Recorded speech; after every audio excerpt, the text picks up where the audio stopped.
as Pakistan government is now seeking to raise funds.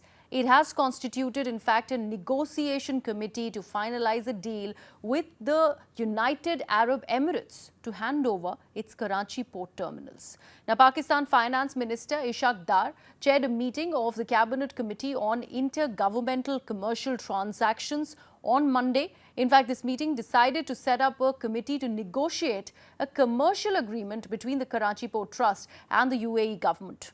The negotiation committee, also set up to finalise a framework agreement, will be now headed by the Minister of Maritime Affairs, Faisal Sabzwari.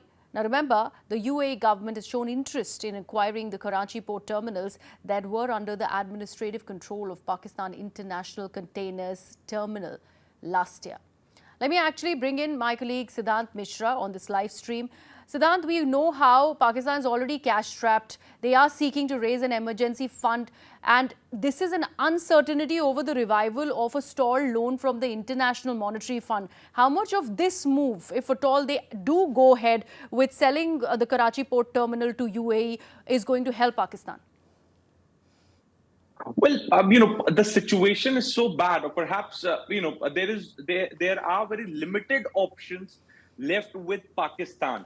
So, there are two situations. One, under which Sri Lanka and Maldives are debt trapped. So they had given their ports and strategic locations to China, and then after some years they realized that they have been debt trapped by China, Maldives, Sri Lanka, countries like this.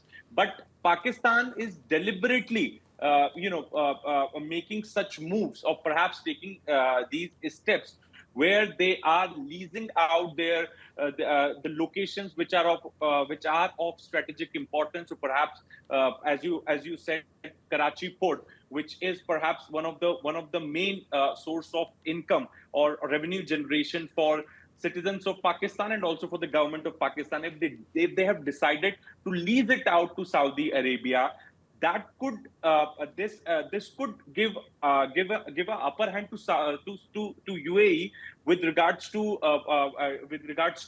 getting control over a good strategic port. But it's a loss for Pakistan, and it also establishes that since IMF has rejected giving loans installments to Pakistan, so they have limited options left. So one, they are being saved by China. The other, they are being saved by the Gulf countries.